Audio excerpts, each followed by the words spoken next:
निताय कृपप्रदायिने गौरकदा नामदाय नगरग्रामतारिणे नमो विष्णुपदाय कृष्णप्रस्थाय भूतले श्रीमते भक्तिवेदान्त स्वामिनिति नामिने नमस्ते सरस्वती देवी गौरवाणी प्रचारिणे निर्विशेष शून्यवादे पाश्चात्यादिश तारिणे जय श्री कृष्ण चैतन्य प्रभु नित्यानंद श्री अद्वैत गदाधर श्रीवासदि गौरा भक्त वृंदा हरे कृष्णा कृष्णा कृष्णा हरे हरे हरे राम राम राम हरे हरे कृष्णा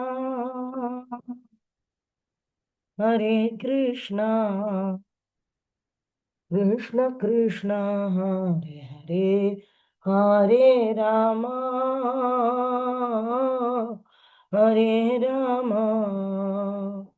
राम राम हरे हरे कृष्णा कृष्णा कृष्णा हरे हरे हरे राम राम राम हरे हरे जय प्रभुपदा जय प्रभुपदा जय गुरुदेवा गुरुदेवा गुरुदेवा जय गुरुदेवा नित्य गौर हरि बोल नित्य गौर हरि बोल निताई गौर सीतानाथ प्रेमानंदे हरि हरि बोल. So we are seeing today introduction to Nectar of Devotion. Already you saw the preface. So this describe about the Nectar of Devotion, as we already saw, it is written in Sanskrit language by Rupa Goswami. But Prabhupada is giving completely textual book to us. So there are two memory verses in this for you. So both will come mostly in this section only. So the 1.1.1 of Nectar of Devotion is a Sanskrit verse which starts with Akira Rasamrita Murti Taraka Pali Lalita. So like this. So what does that mean? Here invoking auspiciousness is what Prabhupada has given.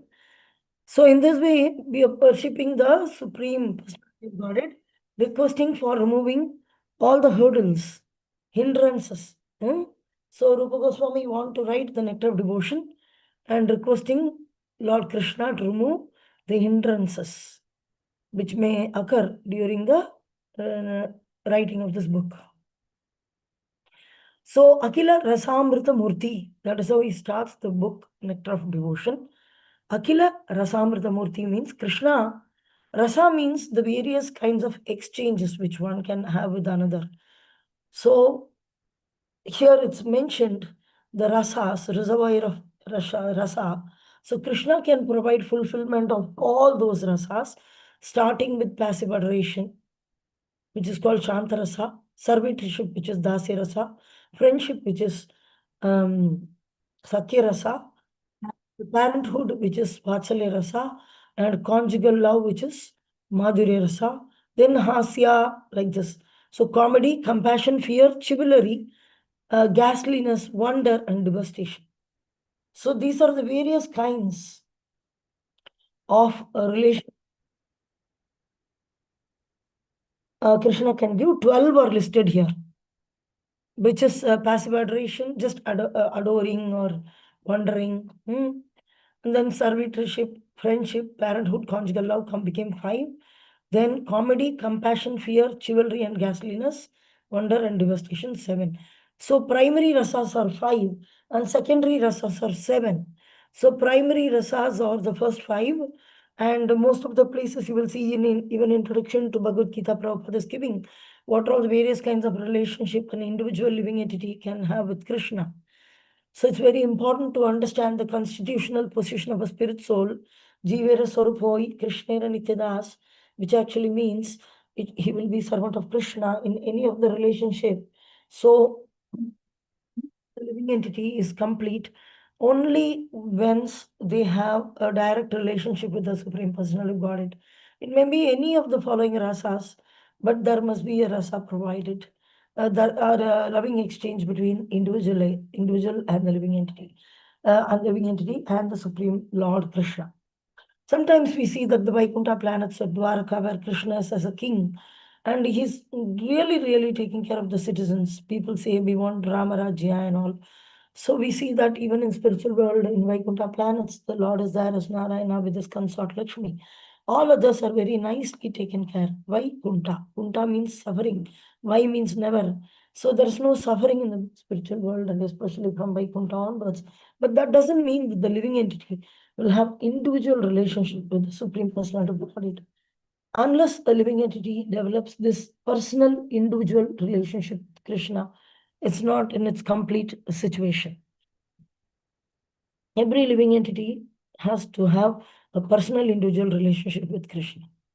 Not in a common way, not as a subject. Here it is not written the relationship between the king and the subject. It is not mentioned as a rasa here.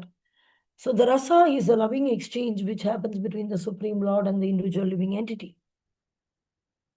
So this Akila Rasa Amrita Murti. So Krishna is Akila Rasa Amrita Murti. So, and so here Rupa Goswami is praying. Same way,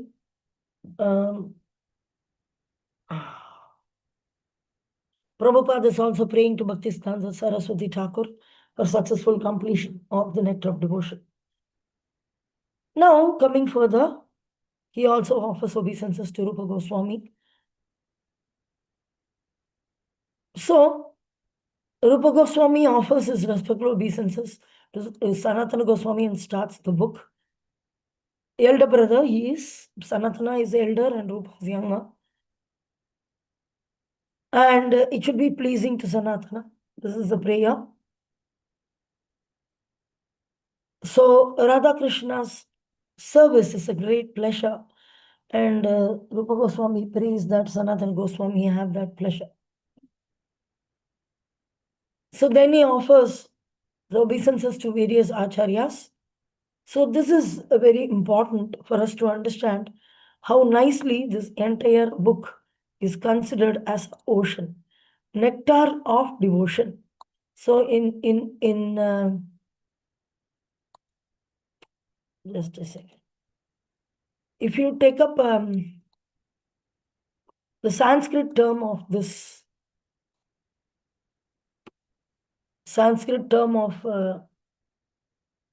this book, then it is Bhakti Rasa Amrita Sindhu. So there is a Bhakti Rasa Amrita. And Sindhu means ocean. So the ocean is very vast. So Bhakti Rasa Amrita Sindhu, Rasa Amrita. This ocean is nectar ocean.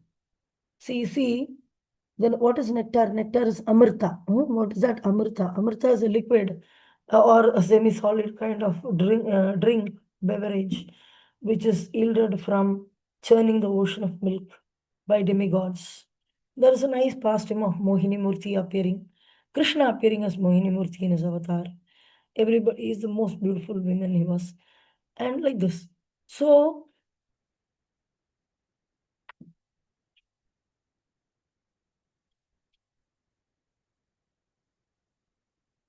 there is a very nice pastime related to this. So this nectar was brought by Dhanvantri and then it was distributed to the demigods. So people, even they want a drop because when somebody drinks the nectar, they live long life. Even though it is called, it gives Amara or eternal life. There is no eternal life, so they live long. So if a drop of Amrita can bring like that, what about an ocean of Amrita? So living entity by default is eternal. It doesn't have death. So the question is, why should you have long life instead of you can have your original life, which is deathless? So this deathlessness nectar ocean. So mukti. So it's just not mukti. The mukti is very, very small part of this ocean, but this ocean is unlimited. The ocean has many deep, deep, deep aquatic living entities. There is great sharks which are living in the deep waters, like this. And there are some rivers which are very small water, a thin line of water. They are coming, trying to merge with the ocean. Even within the water also, the rivers, there are some aquatics. But they are very, very small and they are not large like fish, this shark and all. The small, small living entities are there. Same like how aquatics are there in the river water. Same way aquatics are there in the ocean water, but the difference is they have large makara fishes.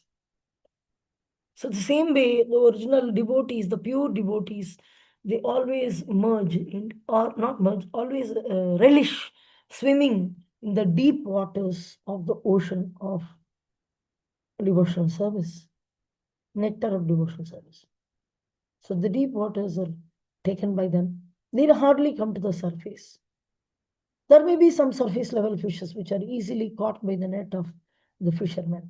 So this is also mentioned very, very nicely. The entire Bhakti Rasamrita Sindhu, if we basically see the Sanskrit, where we don't see, because what Prabhupada has given is all, but certain lectures which Prabhupada has given and explained, and the overall book by Rupa Goswami is as actually in Sanskrit.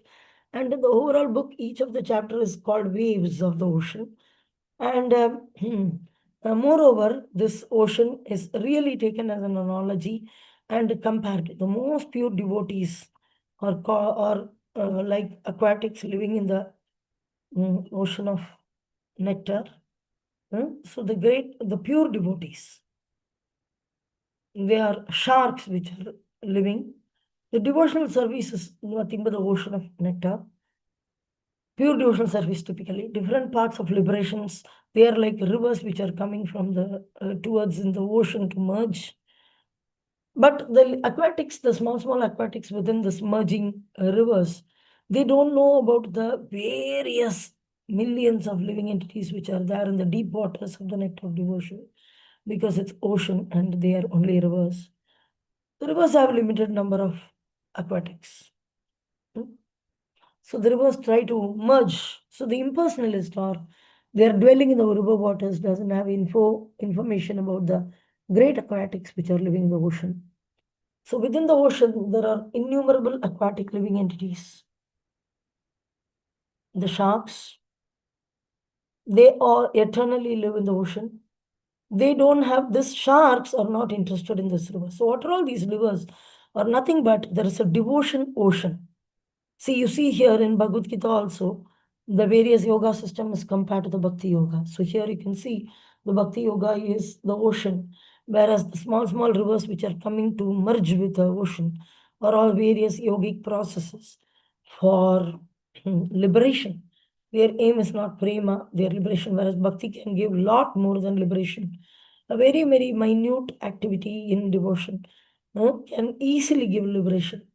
So liberation is not at all a big deal for a devotee, but developing love of God is the original aim which we have hated and which we are trying to develop.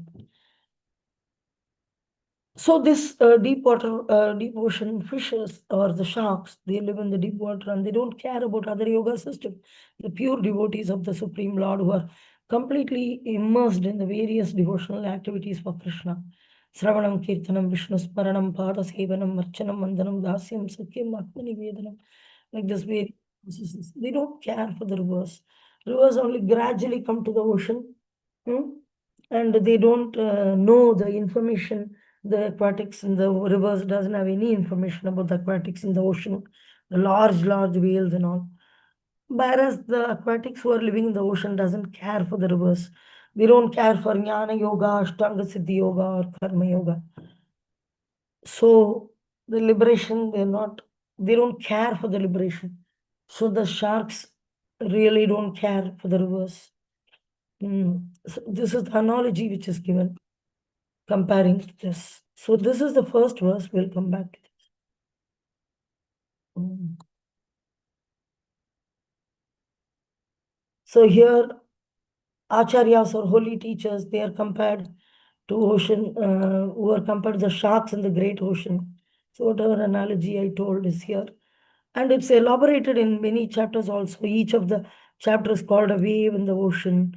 And the neophyte devotees who are too much showing off, they are considered like surface level fishes who can be easily caught by the net. So there are net of Maya, the fisherman. And there are also volcanoes are there. We'll see further. The volcanoes are again Mayavadis are putting forth some Mayavada philosophy to impersonalize Krishna. Whereas devotees are very much fixed up in the personal service of Krishna, and they are so strong in understanding the personal feature of the Supreme Lord and his energies. Everything is personal. Is Supreme Lord is a person, and all his energy are all also personalities. Even his Tadasya Shakti, which are unlimited, they are also each one is an individual person who can individually contribute with the individual loving exchange with the Supreme Personality of Godhead. Nobody merges into the Supreme Lord. So, so that is what. Mm, so Rupa Goswami is telling that he want to just trying to spread Krishna consciousness all over the world. Hmm? So Prabhupada is telling that what should be the attitude of a preacher in Krishna conscious movement, that he should not think that he's a great preacher, but should always consider that we are simply instrumental to the previous acharyas. And following in the footsteps, we may not be able to do something to the benefit of suffering humanity, like this. So just it's the introduction, not typically a subject, but the first sloka is covered there. So all of you read it, so I would like to just have, because some of you have joined.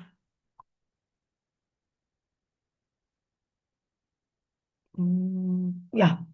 So here, no, before that, I would like to explain the first verse and the sloka, which is second verse. First verse I explained about Krishna has various kinds of rasas.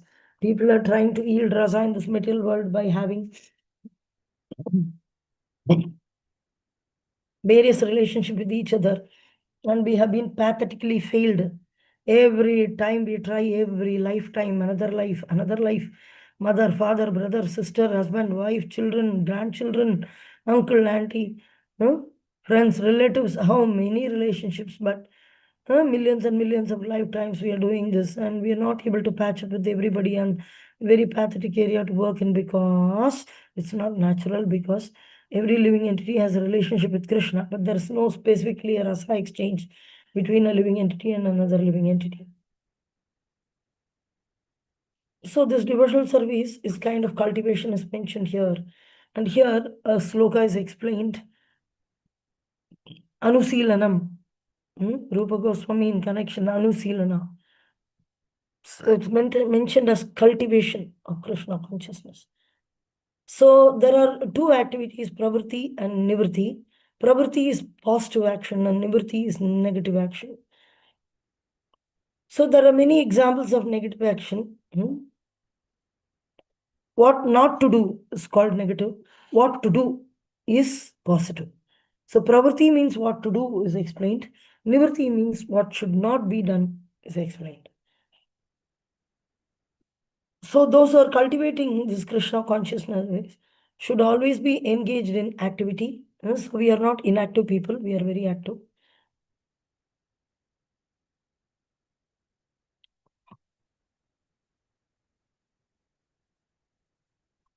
See, there are two things. So people may think, okay, so what to do with the mind? Both the body and the mind should be involved. So this very, very nice purport. Here Prabhupada is mentioning that if there is activity, there are two things, both the mind and the body should be involved. So what will then you can understand, you may say, okay, I know how to use my body in the service of Krishna. I'll do arati with my hands. I'll walk towards the temple. I'll perform various services with my bodily function. Even with my intelligence, I can do certain arrangements. So how do I use my mind? So here Prabhupada is giving what is the task of the mind: thinking, feeling, and willing, or all the activities of the mind. Should know what are the activities of the mind: thinking, feeling, and willing. For example, first it will think, wow, gulab jamun, wow, like this. And then it will feel, oh, it will be very sweet and soft and spongy. And third is, it may will to buy it, or to make it. So this way.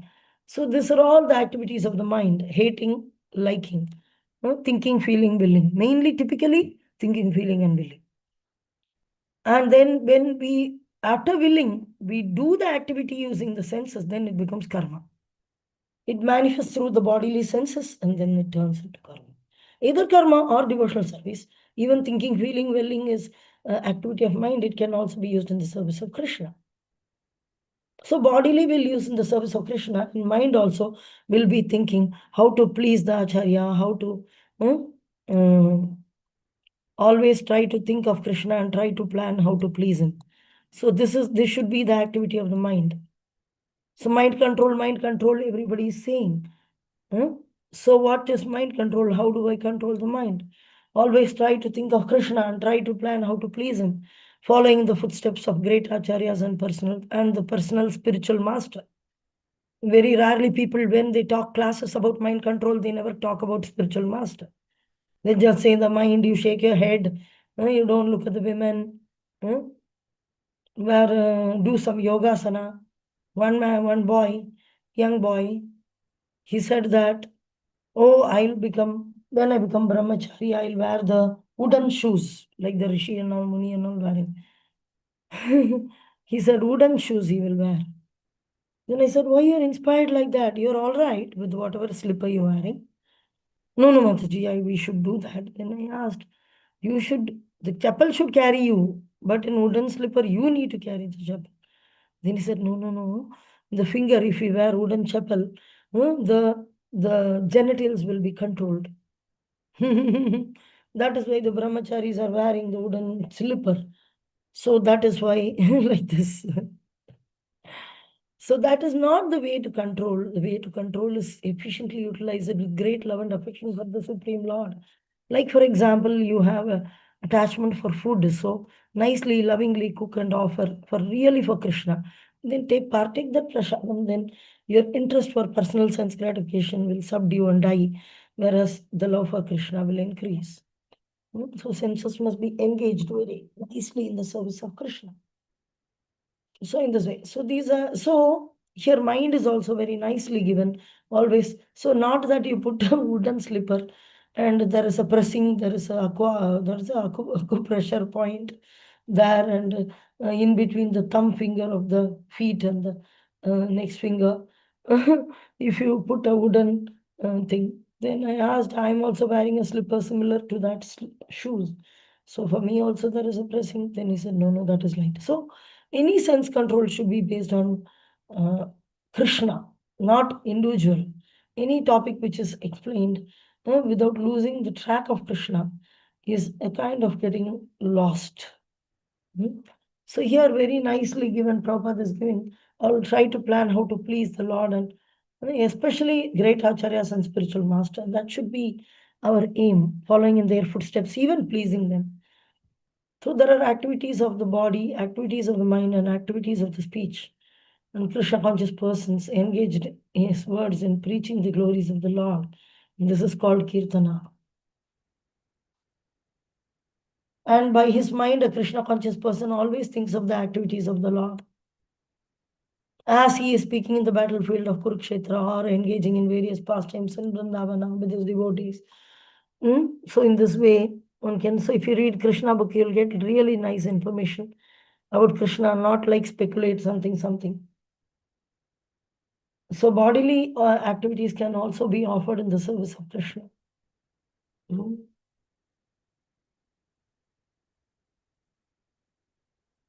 So let us have a look. There is a definition of pure devotional service, which is given.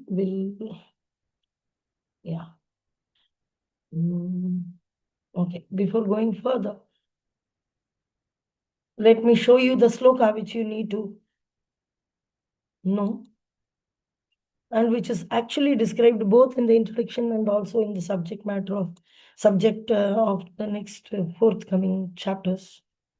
Is it? Mm.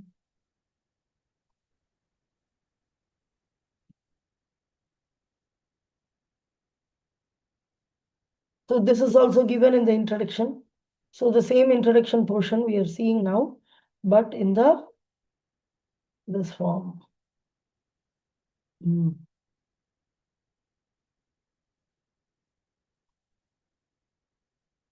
Can you see? Mm. Yes,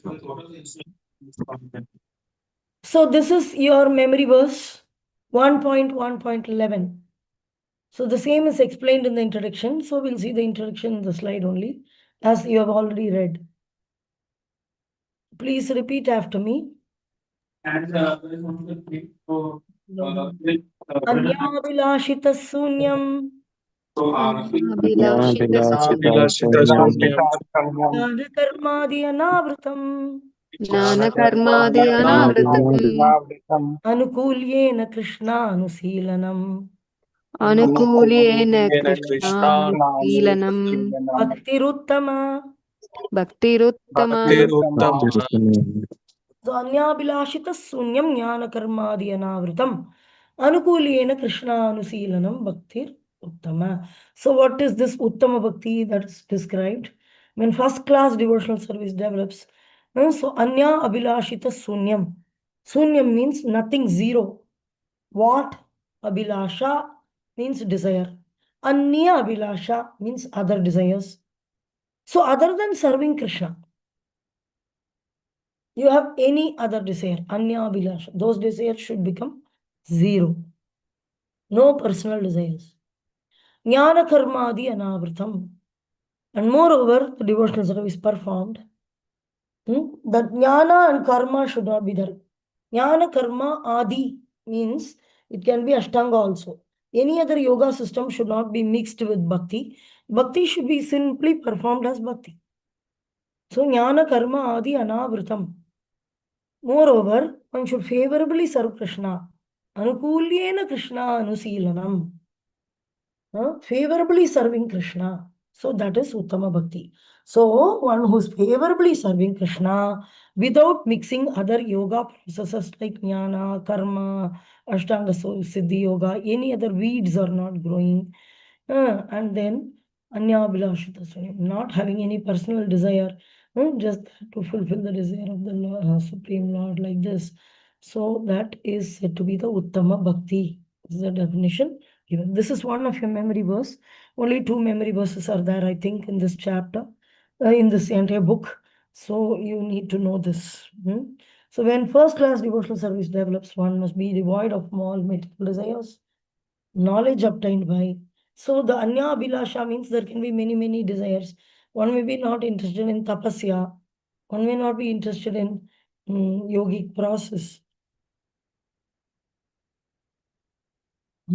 But one must be devoid of all material desires. So knowledge obtained by monistic philosophy, fruitive action, jnana, karma, all those things should be nullified. Then the devotee must constantly serve Krishna favorably, as Krishna desires, not as we desire. So this is the verse.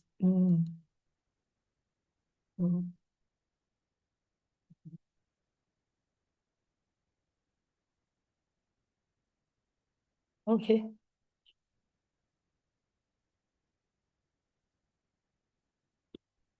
Okay, we have quite a lot to do.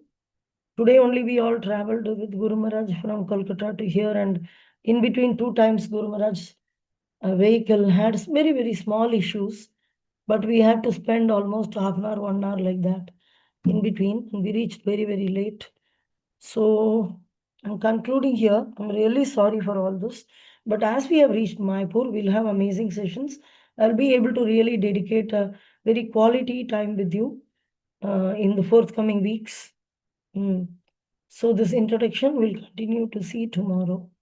I want to know what did you read in this verse. Let me go and see so that I can just know How much is completed? So all of you start doing. Okay, I have a question with you. Nectar of instruction did almost, sorry, all of you have completed the slokas, memory verses. Raise your hand. Who has completed all the verses in NOI? Yes, Jagannath has done. Jayalakshmi has done. Who else? Mm.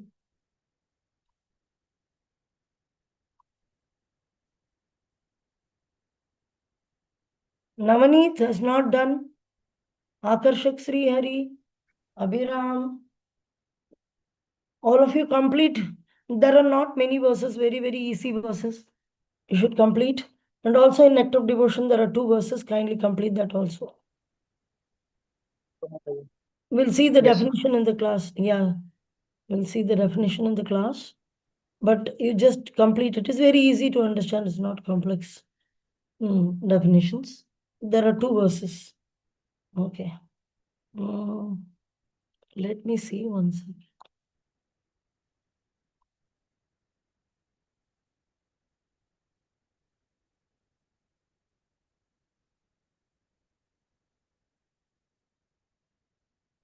Okay, you also started reading characteristics of pure devotional service. Relief from material distress, you completed. Then happiness, next comes the happiness. Wow, quite a big. Krishna conscious is all auspicious, very good. Happiness and Krishna consciousness. Okay, fine. Continue to read next rest of this, and I will join you tomorrow onwards. Or if you want to wind up, you can wind up. Better you read it so that the reading can be avoided and direct explanation can be there. Okay? Because we traveled and we really had very tough drive today. Generally, Guru Maharaj, Prabhupada, one past time I'll tell, Prabhupada said, on Thursdays, Prabhupada avoided negotiating, signing the contracts, or going to the registrar office, or some important dealings in the banks. He was avoiding. So generally in India, they say Thursday holiday. So that day is not very considered proper for dealing with anything. Even travel, they avoid. So Guru Maharaj also does that because Prabhupada did it, but not like that, not imitating. So Guru Maharaj said a very nice pastime about Thursday. I want to tell you about that. Like once Prabhupada was in Calcutta, that time they had to go to bank for some important work. Then Prabhupada said that no, we'll go do it tomorrow, not today. But other servants, they wanted to go that day only because Prabhupada, we should not delay this, that, and all, some BBT money, something. So mostly foreigner disciples. And Prabhupada said, it's a Thursday, so let us go tomorrow, Friday. Then they said, why Prabhupada Thursday? Then he said, Thursday is not very good for dealings. So most of the business people, everybody, they don't do on Thursdays. Then the disciple said, you are transcendental, Prabhupada. The dialogue is still there. It's in Veda base. In larger Veda base, there's a software which we can install. All the lectures and everything is there. So even these dialogues are there. You're transcendental, Prabhupada. You are beyond all this. Why you have to have such sentiments and all? So he said, it's not sentiment, it is science. That it is advised that if holiday is given, it's given on Thursday. Of course, on Ekadashi. Like this, Thursdays generally they don't do dealings, large dealings, important dealings, they don't do. Then they said, no, Prabhupada, we need to do, for you, your Acharya. Prabhupada said, no, it will happen. You want to see? Then they said, okay. He said, okay, you want to see practically, I'll show you, come. So they went to bank. Prabhupada, Guru Maharaj was there. So Guru Maharaj narrated this. Guru Maharaj has seen many, many pastimes of Srila Prabhupada. He has seen. It's not that 1 or 2 items he preserves and looks at it and shows. No, he preserves many instructions, teachings, classes, personal association services. So much. And then Prabhupada said, okay, you want to see? Then come. So on Thursday, they went to the bank that day. And when they reached the bank, he told his disciples, just wait there. And Prabhupada alone, he went into the bank. So when he was trying to enter, suddenly the watchman stopped Prabhupada. And he said, no, no beggars allowed. He thought Prabhupada is a beggar. He is the founder of International Society for Krishna Consciousness. There are dollars and dollars in the bank. Of course, for Krishna, not for himself, but still. But that person said beggars are not allowed, and he was pushing Prabhupada out. So Prabhupada was keep on telling, no, I have an account here. But he was not ready to listen. He was shouting, he was pushing like this. So the devotees saw that and they became very disturbed. And they ran and came and they stopped. Wait, wait, wait. So seeing all the foreigners, everybody coming, he said, no, no, no, this old man, he's beggar. He's trying to enter here. They said, he's not beggar. He's our spiritual master. You value us, but spiritual master. He has a big account. Then the manager came running and he asked forgiveness and he told the security guard, how can you do this? Then he said, no, no, no, somehow he thought it. There was a big calamity. So all the disciples believed it. Then Prabhupada said, would you like to further go and do activities today? And they said, no, no, Prabhupada, let's go back. We'll come tomorrow. And they came back. So Prabhupada practically showed a demo of this. So generally, Guru Maharaj avoids. Sometimes the servants or the doctors force him because he has to take dialysis peacefully, patiently, and all. They also want to return back to Mayapur like this. So they arrange a schedule sometimes, very rarely in this way, that Thursday he has to travel. So this today he avoids bigger travel in flight travel and all. But today they thought he will travel to Mayapur. So we were all wondering, generally Guru Maharaj doesn't appreciate traveling. Peak times of Thursday. Means other time he will, it's okay. I think early morning is okay, late evening is okay. Something like that. So when he went, then what happened today? Two times there was something, wire was cut, this was cut, like this, like this. The coolant was finished and it was very hot, the caravan and all, the ambulance. So we have to stop half an hour, one place half an hour, another place 1 hour. Like 1.5 hours we stood in the sun like this. So there is another example today. Guru Maharaj tries to avoid, but sometimes secretaries say it's only Mayapur, it's only road trip, it's nearby only, like this. So again, we had difficulty, and that one another practical. Whereas the disciple is trying to follow the Guru, it's not foolish sentiment that one should not do the dealings on Thursdays. There must be some important scientific reason, which is explained in the scriptures. Till now, we have not got evidence for, but there may be some scriptures. But Prabhupada was following it. So Guru Maharaj practically saw this, so he used to follow it. Okay, thank you very much. Deep water fish, sharks. We have seen who are all these sharks. Timingalas, or these are called makara fishes. Rupa Goswami calls makara fish. Very, very rare. A ship is very small compared to this fish. A ship will look like very small ping pong ball when compared to this shark. Or so they rarely come on top. Nobody has seen them. Very rarely somebody has seen them. They live only in the deep waters. Like that. So the sharks is our Acharya Parampara. We need to keep their name up. Okay. Any questions, comments? Hare Krishna.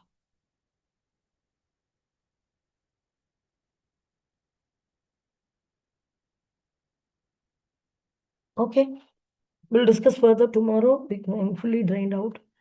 Tomorrow onwards, because I'm in Mayapur at home, we can really go quickly like we finished Nectar of Instruction. Thank you very much. You want to continue reading or you want to wind up? You can wind up if people decide. Hare Krishna. Thank you very much.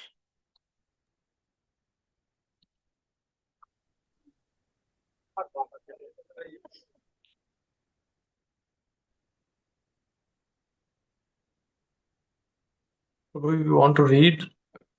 We want to wind up. You can read, bro. Okay.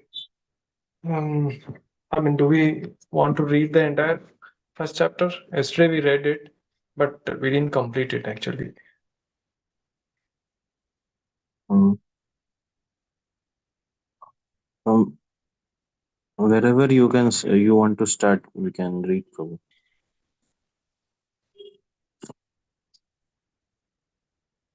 I think last four paragraphs were left. Okay. It's not opening, Prabhu. Oh God. Hmm? My laptop is not opening. I am with phone. No, hold on, Prabhu. I don't know why it's not opening.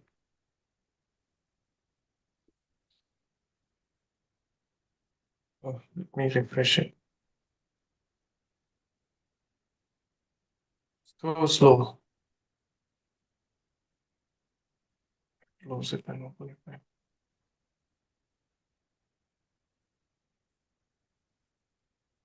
Oh, my internet is gone. No.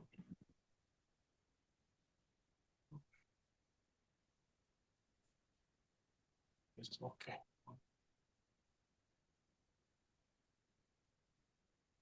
Maybe Veda base is slow. Is it opening for you? My laptop is slow. No. Veda base is slow. For some reason. No, Mataji had it open.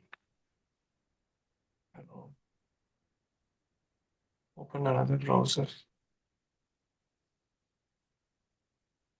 Another browser. Okay, let me see. Okay, it is opening. It's my browser issue.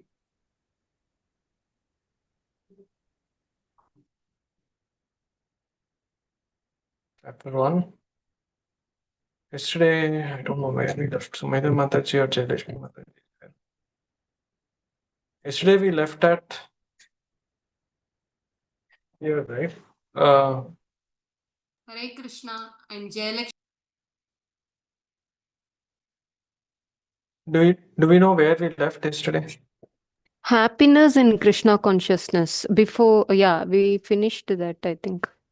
Rareness of devotional service. We have to begin with that. Happiness. Or start with happiness. Oh, we finished happiness. Okay. Can we read this? Then we'll go to the again. We can read from starting how much ever possible, or we will take it from the. Do you want to read from the beginning? Only three of us were there yesterday. Somebody needs to call out their names, and we can keep switching. We have like 1, 2, 3, 4 of us. Okay, well, let's start reading. We can start from here, no? Or please tell me, no? Oh, I'm not sharing my screen. Share. Application share. Yeah. My screen should be visible.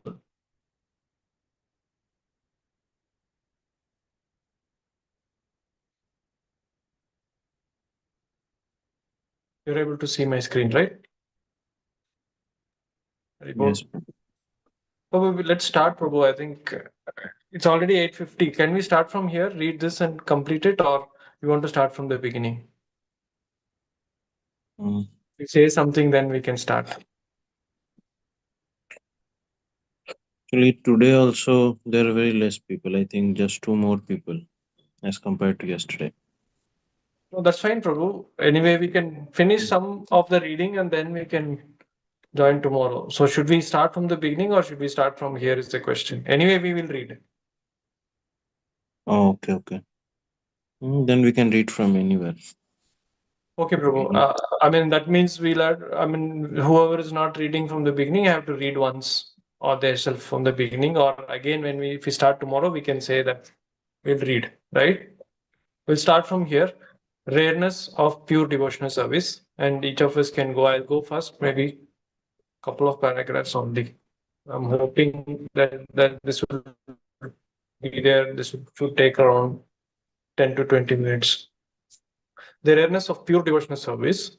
In the preliminary phase of spiritual life, there are different kinds of austerities, penances, and similar processes for attaining self-realization. However, even an executor of these processes is without any material desire. He cannot achieve devotional service, and aspiring by oneself alone to achieve devotional service is also not very hopeful, because Krishna does not agree to award devotional service to merely anyone. Krishna can easily offer a person material happiness or even liberation, but he does not agree very easily to award a person engagement in his devotional service.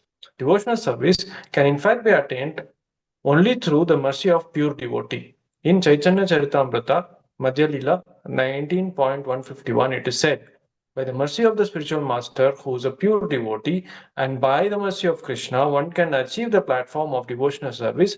There is no other way. The rarity of devotional service is also confirmed in the Tantra Shastra, where Lord Shiva says to Sati, my dear Sati, if one is very fine philosopher analyzing the different process of knowledge, he can achieve liberation from material entanglement. By performance of the ritualistic sacrifices recommended in the Vedas, one can be elevated from the platform of pious activities and thereby enjoy the material comforts of life to the fullest extent. But all such endeavors can hardly offer anyone devotional service to the Lord, not even if one tries for it by such process for many, many thousands of births. In Srimad Bhagavatam, it is also confirmed by Prahlad Maharaj that merely by personal efforts or by instructions of higher authorities, one cannot attain to the stage of devotional service. One must become blessed by the dust of lotus feet of a pure devotee who is completely freed from the contamination of material desires. In the fifth canto of Srimad Bhagavatam, sixth chapter, verse 18, Narada also says to Yudhishthira, my dear king, it is Lord Krishna, known as Mukunda, who is eternal protector of the Pandavas and Yadus. He is also your spiritual master and instructor in every aspect. He is the only worshipable God for you. He is very dear and affectionate, and he is the director of all your activities, both individual and familial, familial, familial. And when more, he sometimes carries out your orders as if he were your messenger. My dear king, how very fortunate you are, because for others all these favors given to you by Supreme Lord would not even be dreamt of. The purport of this verse is that the Lord easily offers liberation, but he rarely agrees to offer sole devotional service, because by devotional service the Lord himself becomes purchased by the devotee. Hari Bol. Somebody wants to continue?